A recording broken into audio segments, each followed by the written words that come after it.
Am I okay? Hello everyone, so today we are going to be doing my March reading wrap up. Am I okay? Grab a drink, grab a snack, and let's get into the video. I want to start this video off by saying I apologise for the sound of my voice, for the sneezing, for the sniffling, for all of that. I am so incredibly sick, but I really wanted to get these videos filmed because it's already the 2nd of April, so like I wanted to get these ones done. So I filmed my TBR for April and now we're doing my March reading wrap up. So let's get into it, shall we? So I was so sick when I recorded this, so I've got to do all of this during the recording process. So you're getting voiceover Justine for this. So you guys know I like to throw some statistics at you, and I got this idea from Belle's library books, or Belle Therese. So we start off with just some like standard statistics. So I read 7 books this month. My average rating was 3.5 stars. I read 3,234 pages, and my predominant format was an ebook. Can we also just talk about that page count? Like, I'm so impressed with myself for this month. Then we move on to genres. So as you can see, I read 4 romantasy, 1 romance, 1 dark romance, and 1 thriller. And then we move on to ratings. So it was a very weird month for ratings, but I had 1 5-star read, 1 4.25 star read, 1 3.75 star read, 1 3.5 star read, and 1 3.25 star read. I had no double ups this month. It was very, very strange. And then I like to show you the tropes that I read for this month. So the top 5 were 11.1% of the books had age gap and a love triangle, 7.4% of the books had enemies to lovers, revenge, and small town romance. Okay, so the first book I read in the month of March was Caraval by Stephanie Garber. I ended up reading this entire series, but we'll get into what my thoughts on each individual books. The entire series as a whole I did enjoy. This was definitely my favourite book in the series though. I think had this had a slightly different ending and maybe been slightly longer, we could have just finished it with the one book and been done. Caraval itself I really enjoyed. I loved the character development. I loved the romance between Scarlett and Julian. It's very much YA, but I don't think this series really didn't call for spice. I don't think it was needed. If you don't know what Caraval is, it's basically, Caraval is this big game, this big magic game, and the only way you can either watch it or participate is if Legend, the game master, invites you. After years of Scarlett writing to Legend himself, saying that she really wanted to participate in the games and be invited to the games, and asking for the games to be brought to her city, she actually just wanted to watch. She didn't want to participate at first. After many years of that, he finally replied and invited her sister and her fiance to come and participate or watch the game. So she goes to the island and she was under the assumption that she was going to end up participating with her sister, but they get to the private island that is Legend's private island where the games are held, and her sister is nowhere to be found. I will leave it there and you guys can read it. I do recommend reading this. I highly enjoyed this book specifically. I think everything gets quite wrapped up in a nice bow in this, bar one little piece of information, and I don't think you have to go on to read the next ones. Caraval would get a 4.25 star rating from me.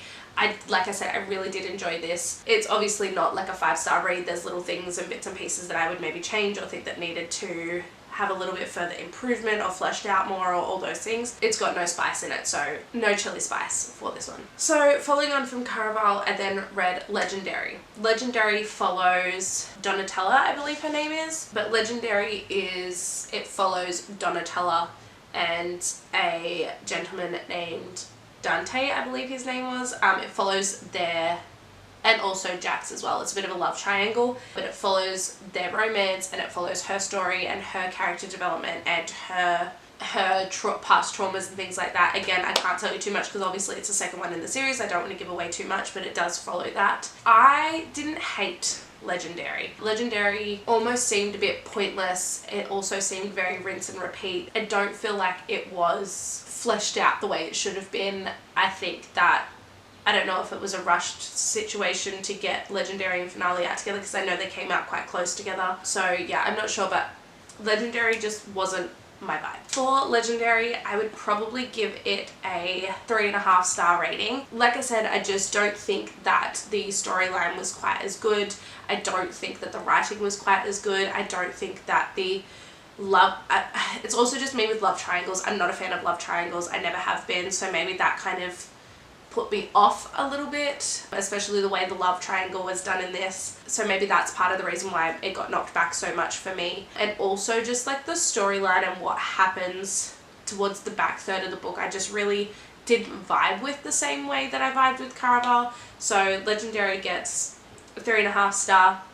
And again, no chili spice because there's no spice in these books. Then I read Finale, which is the third and final book in the Caraval trilogy. Again, I don't think that these books were necessary. I don't think what the storyline in this was not the same as what was in Finale and Legendary. I feel like each book could have been its own standalone book. They didn't really interconnect apart from the fact that we had the same characters. There was a slight connection between Legendary and Finale. I think if you liked Caraval and you don't want to ruin the series, don't worry about reading the rest. If you didn't really enjoy Caraval, then maybe continue on, because I feel like Legendary and Caraval are two separate series almost. Where I compare like ACOTAR, that's such a consistent flow. Like I've read ACOTAR, A Court of Mist and Fury and A Court of Wings and Ruin, I'm through now, and you knew where the story was going and it's followed that plane. Whereas I don't think Caraval, I don't think the trilogy did that very much. Again, there is still like a little bit of a love triangle going on. Some of the stuff that happens with some of the other main characters, I won't name specifically who, it's just not something that you expected to happen. It was like the author almost just like threw it in there for like a quick plot twist to make it more interesting, and it just seemed a bit pointless to me. So for that, Finale is getting a 2-star rating for me. I don't think you need to read it to enjoy the series. I really don't. And I'm also not sure that I'm going to continue on and read Once Upon a Broken Heart, because I know who that follows from this series and I'm not sure that I'm interested in that character. Then I went on to read Corrupt by Penelope Douglas. This month was a little bit of a weird reading month for me. It started out really good and then it ended on quite a high note. But a lot of the books in between I just didn't really enjoy. So Corrupt is a dark romance novel by Penelope Douglas. It's a Devil Knights novel. I ended up reading this on my Kindle. I think this prompt was like read a book with red in the cover, because I did, if you watch my previous TBR, not my previous TBR, my March TBR, you'll know literally all of these were on my TBR, I think, except for maybe A Court of Mist and Fury. Well, actually Legendary and Finale weren't. Actually Legendary was, Caraval wasn't, I'd already read that before. But I think everything except Finale was on my TBR. Can I tell you what really happened in this book? No, not really. Did I enjoy this book? Meh, it wasn't bad. For a dark romance book, I didn't enjoy this quite as much as like what I enjoyed for, like, let's say Haunting Adeline or Neon Gods or the Never After series. Even like Sweetest Oblivion and Sweetest Obsession, I probably enjoyed them more than I enjoyed this book. Would I recommend it to people? If you like Penelope Douglas's writing, yes. If you don't, I'm not even sure I'm going to read the next one. I don't know if I want to read Credence or what, but there was just something that happened in this book at the end, towards the end, and she still ended up going for him, and I was like, bro, like, what? He just destroyed your life. Like, it was a different type of dark romance that I've not read before. Like, if I compare this to like Haunting Adeline, where Zaid spends so much time healing Addie through everything and supporting her. And I'm not talking just in like Hunting Adeline, I'm talking even in Haunting Adeline, where like he will go to bat for her no matter what. I feel like Michael in this does not. Like, Rika is just completely shat all over, and it was all because of the biggest miscommunication that's gone on for 3 years, and it just literally, like, I wanted to throw my Kindle at the wall. I don't know if I'm going to continue and read Hideaway.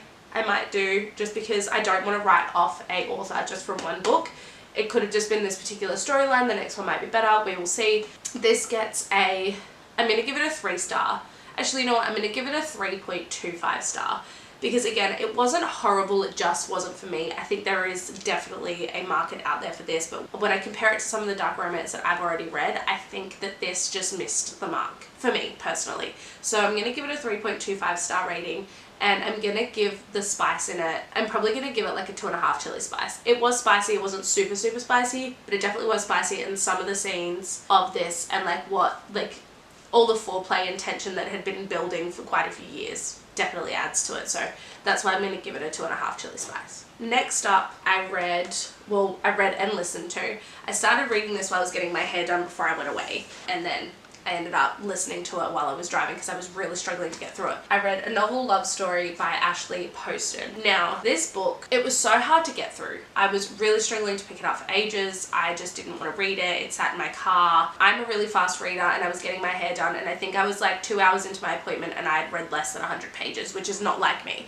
When you look at this, which I started reading yesterday afternoon, I'm at 288 pages, and like I've been sick as a dog and running around after my kid reading this. I think I read 150 pages yesterday in like an hour and a half. So if that doesn't tell you like the difference, I didn't even get to 100 pages after 2 hours of reading. I'm not sure if it was just because it was like a fiction, like a romance book, or if it was the magical realism blend or what, but I was really struggling with it. When I was listening to it, I enjoyed it more. I did not like the ending of this book. I think it was, you have the typical like third act breakup, and then it comes running back and all those things.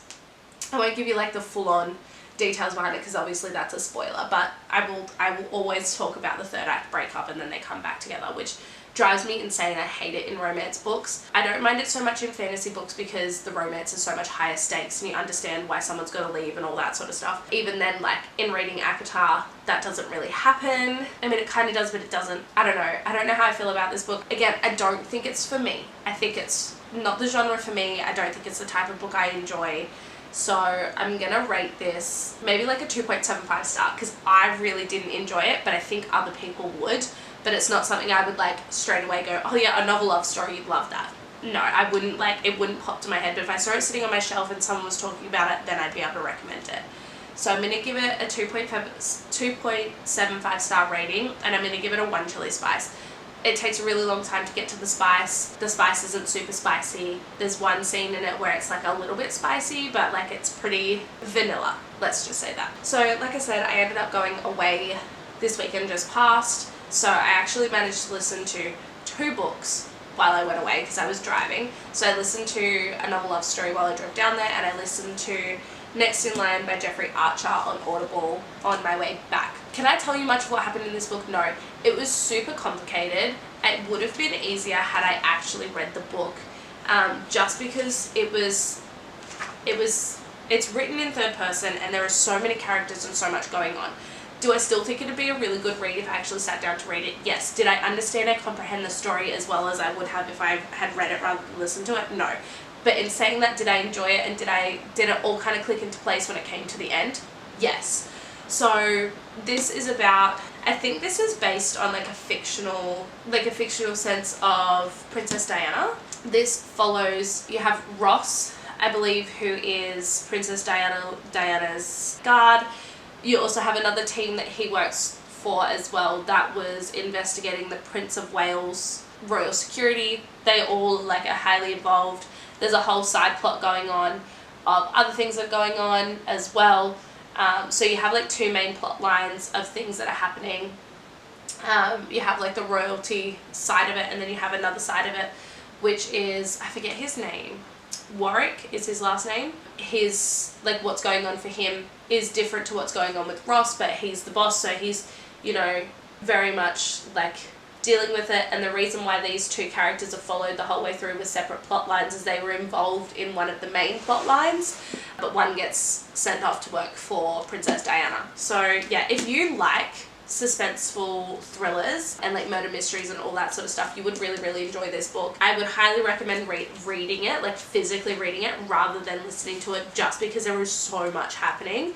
But luckily for me with my ADHD, I somewhat managed to keep track. I would give this, in comparison to the other crime thriller books that I've read, which has been like suspenseful thrillers that I've read, or like crime thrillers that I've read. I've read Red River Road, The Inmate and this. I would say Red River Road was better than this, and The Inmate was probably worse than this. So I'm gonna give this maybe a let's go like a 3.75 star. I didn't hate it, I didn't love it, but I did enjoy it, and I would recommend it to people that liked this type of book, like this genre, I should say. Finally, I read Aftermath, A Court of Mist and Fury. I have been dying to read this for months, but I've been waiting for my book bestie so we could read it together, we could do a buddy read.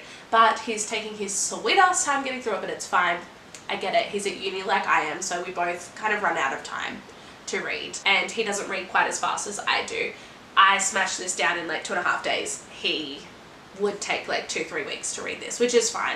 That doesn't bother me. And I said to him, I was like, you know what, I'm reading it, I don't care. He's like, go and read it. I feel like that kind of put me into a little bit of a slump because I wanted to read this so badly and was denying myself that. So when I sat down to actually read this, I read part of this, then went and finished off a novel love story, read part of this again while I was away, and then listened to Next in Line on the way back, and then I smashed this down, and now I'm smashing down the next one. That's why with my TBRs, I pick out heaps so I have a choice, and then if I decide that I don't want to read anything off that, then I can go and pick something else, but I have a good broad choice of stuff to pick. I can't tell you much about what this book is about because it is the second one in the series. Obviously we have Feyre, Tamlin, Rhysand, everyone knows that, Lucian, all the Bat Boys, like all that sort of thing. The ending of this book absolutely ruined me to the point where my dad was actually up at Westfields doing shopping, and I sent him a photo of A Court of Wings and Ruin. I was like, can you please buy me this book because I've just finished this book and I need to know what happens.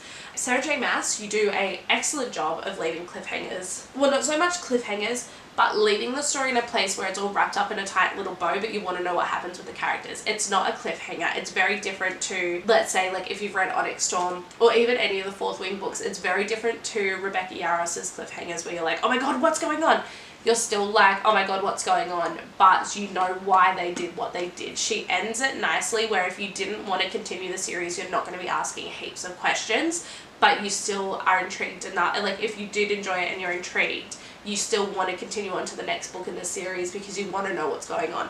So I think she did that really, really well, and I love this book. I was reading it and I was saying to my book bestie, I'm getting 5-star feeling. Right now it's at like a 4.5. It'll depend on how it ends. This is an infinity star read for me. I was like, so very much when I read ACOTAR, like, what is everyone on about? This is ridiculous. But after reading this, I get it. And after getting on this, I get it. I get the hype. I understand why it is the way it is. I understand why everyone loves this series. I get it now, and I was wrong, and I apologize to everyone.